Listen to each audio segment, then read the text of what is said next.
Hello, welcome back to another edition of The Lead. I'm your host, Cody Johnson, and today we're going to be taking a look at what Will Anderson Jr. brings to the Houston Texans.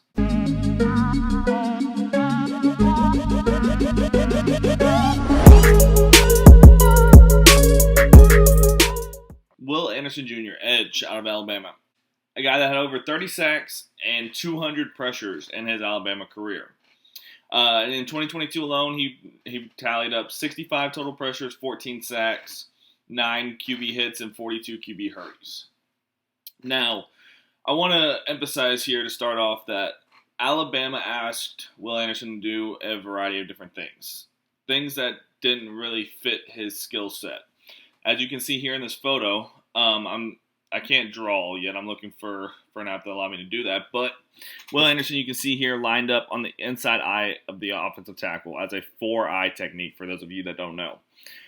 This position is a position guys like J.J. Watt and Aaron Donald play. Guys that are both of them at least 30 pounds heavier than Will Anderson Jr. Alabama put Will Anderson in this position 20% of the time in 2022.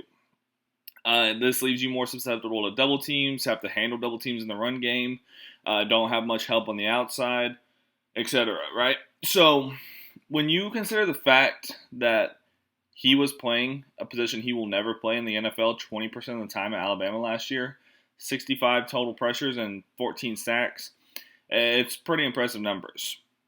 But I have a clip here that I want you to listen to about Will Anderson in the pre-draft process, talking about his meeting with the Texans and how the Texans want to use him.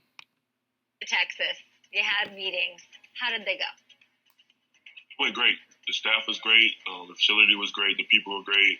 The players were cool. I had a really good time there. And the way they want to use me is special. How do they want to use you? Just a non-tech, off the edge, rushing to go to get the quarterback. Okay, so we're going to be looking at what Will Anderson brings as a true edge, a wide 9. He'll move around a little bit every now and then. He'll play 5 technique, etc., etc. But we're going to be looking at him as an edge, not an interior defensive lineman that has to deal with all sorts of other stuff, right? So the first thing I want to bring up, you have Will Anderson right here on the edge, outside the eye of the tackle, has a tight end here. So this is just to show his elite first step, right? This offensive tackle is going to block down and try to help on the defensive tackle at first and then come back to Will Anderson. This tight end is supposed to chip Will Anderson, allowing this tackle to do that and get back. But Anderson's first step is going to allow him to just blow past both of them. See, causes a pressure, causes a throwaway. Just very, very quick. We're going to rerun that.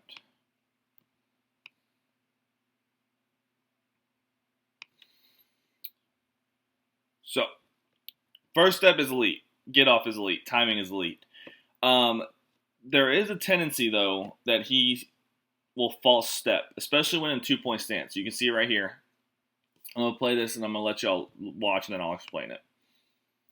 So snaps the ball. You see how he reset his foot before powering off it and just getting after the quarterback? He reset it and then goes, right? He timed the snap well, but that reset, you lose a second off that. This tackle is already now setting to Will Anderson.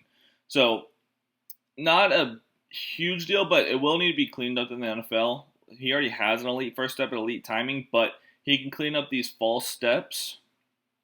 It will be even more efficient, right? And I will say that I saw most of these in the 2-point stance when he's standing up. When he's in a 3-point stance and his hand in the dirt, like he's going to be for the most part with the Texans, you didn't see the false steps. He just goes. So, that's something to watch for in the future. So now here, this elite first step that we were just talking about allows him to shoot gaps, right? Shoot gaps, cross offensive lineman's face, and get after ball carriers when he was allowed to do that. Alabama didn't ask him to do that a lot. It was more of a read and react defense. But you're going to see here, we have him lined up, wide 9 here. He is going to shoot this B gap right here, across this face, and get after the quarterback on a keeper. Easy work. That is what he will be allowed to do more at the next level instead of holding up offensive linemen, reading and reacting, and then going after the ball. Just shoot this gap and get after the ball carrier. Same thing here. We have him lined up in a wide 9, 2-point stance. This is a zone read. These plays where it's supposed to be the quarterback is reading Will Anderson to either hand the ball off or keep it and go, right? This lineman is going to block down, so Anderson is untouched. And again, just to show you more of his elite first step, getting after the ball when he's allowed to just go, right? He's going to blow up this play. He just blows up zone reads in general. Then running back didn't stand a chance. You know, the running back was obviously his responsibility because that's where he goes. The quarterback should have kept it, and then this guy would have filtered down, but hands it off and just gets blown up. Now, we're going to look at what Anderson does setting the edge. He's a really good edge setter. 6'3", 255 pounds. You know, he usually wins the leverage battle because he is a couple inches shorter than most offensive tackles who are 6'5" plus, right? So he's very strong, powerful. He's going to get underneath this offensive tackle's pads and just hold the edge, forcing this running back to cut up the B gap. Cut up the B gap. And if this running back were to try to go outside, Anderson would obviously take off and make the tackle. But he's just going to hold this tackle up and force Deuce Vaughn here in the B gap for this linebacker to make the tackle.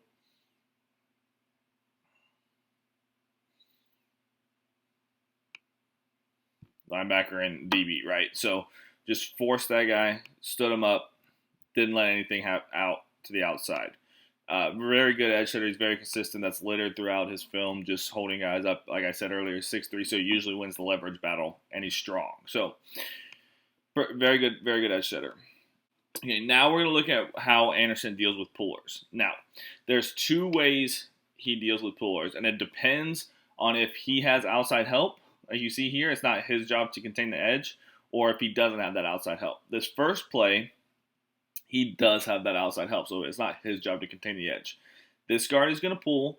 Anderson is going to file down off this offensive tackle's butt, and he's going to dip his shoulder underneath the pulling guard and then twist upwards towards the running back. I'll show you right here. Gets in on the tackle, right? Very smart, very decisive player. Dips his shoulder underneath this pulling guard. Gets right past this extra blocker here and gets in on the tackle.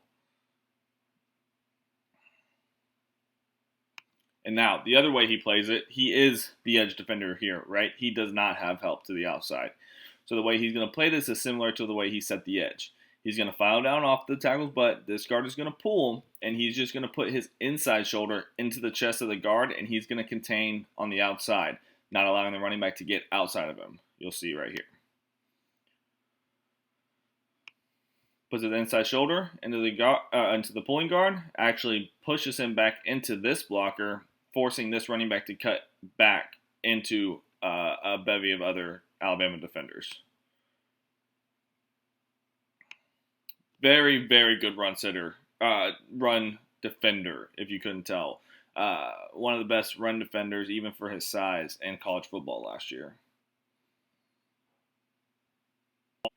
Now, also, we're going to talk about, I know it's cliche, but high motor play. So this is kind of what I was talking about earlier. He's not going to have to deal with these double teams as much in the NFL playing a wide 9, but he does have to do it here, right? He's initially going to lose this snap. Both of these guys are going to push him off the ball. He's going to continue to flow because he has the edge.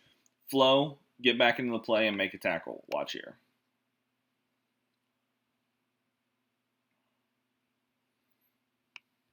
Just a good motor, good swarm guy like D'Amico Ryans keeps preaching, right?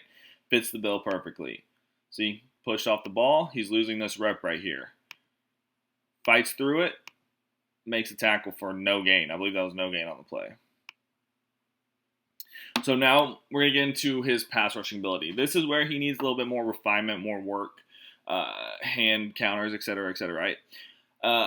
Anderson is very much a power rusher. Likes to use that quick first step and get off to convert speed to power. Get into the lineman's chest, either bull rush him, or as you can see here, I'm going to show you his favorite hand move, which is called, I believe it's termed the forklift. So we're going to see here.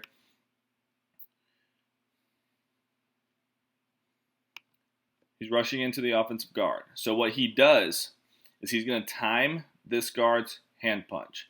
He's then going to, after the timing, he's going to grab the offensive guard's arms, lift them up into the air, and then throw him off, and then get after the quarterback. You'll see it right here, and I'll replay it. Loves that move. You see it multiple times in this film, right? Not a typical move, right? Pretty unique move. You don't see it much, but see, he's got a hold of this guard's arm. He's going to lift it up, as you can see right there, and then throw him to the side, and then get after the quarterback. He does that on the interior, off the edge, wherever he's rushing. He likes to use that move a lot.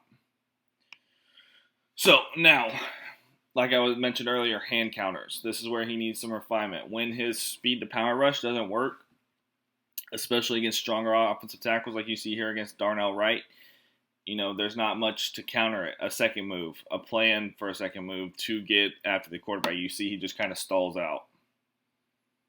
See, there's nothing there. Can't get after the quarterback, and then it was an easy completion. He's gonna need to refine his counter moves. It's something that can be worked on, but the speed to power isn't always going to work, especially against offensive tackles. So a spin move right here, I would like to see a swim, a dip and rip, whatever. I would have liked to see that. But let's go to the next clip. Now, I've seen some concerns in the pre-draft process specifically about Will Anderson's bend. I don't think he has elite Von Miller-like bend, but that's okay. I believe he does have solid bend. It's not like no bend like people want to preach, right? I think it's pretty solid bend, and you'll see it here. He's going to rush off of this to the outside of this offensive tackle, dip and rip, and then get after the quarterback. I'll show it. Oh.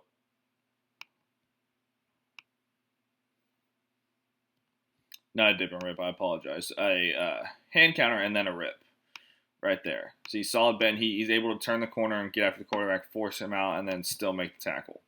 So my thing is for Will Anderson, I think he has good bend when has a wider alignment and the corner is a little bit more forgiving, right? When he's lined up here as a 5-tech and he's right outside the offensive tackle, he's not going to be able to bend like Von Miller and get that same angle. But from a wider alignment, I believe he can get that angle, as you just saw here. So, solid bend, not elite. That's okay. Don't necessarily need to have elite bend, but I believe from a wider alignment, he'll be able to make things happen with his bend. So, we're going to see him here. Alabama used him as a stunter a lot. This is where he got a good amount of his pressures, right? You'll see him lined up here as a 4-eye, inside eye of the tackle. This defensive tackle is going to rush into this guard. Anderson is going to whip around, filter his way through the mess that's going to be right here, as you'll see, come up this A-gap, and then get the sack on King, or the pressure on King.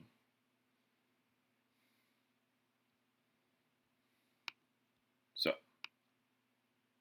there's even a delayed one because he is blitzing right here. They brought Toto to run into this guard and this tackle, and then Anderson loops around right here off, I believe this is DJ Dale, but loops around and then gets the pressure on King.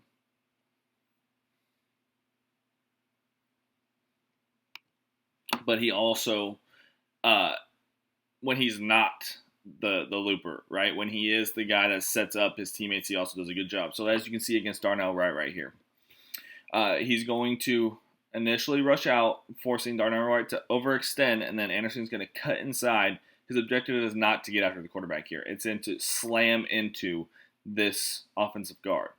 But by getting Wright to overextend, he is then forced to overcommit inside. Once Anderson slams into him, Wright is overcommitted to Anderson as well. This defensive tackle loops around and is going to get the pressure on Hooker.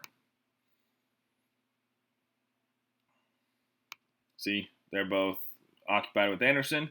This defensive tackle is free. He's going to chase Hooker down and ultimately forces an interception. So kind of a selfless teammate, right? But that is what I have on Will Anderson for you today. If you haven't already, I have posted a more comprehensive thread on Anderson with some more clips. If you would like to go check that out on my Twitter at FB_Lone Star. Go check that out if you like. And as always, if you like the content, hit that like and subscribe button. And I will catch y'all soon.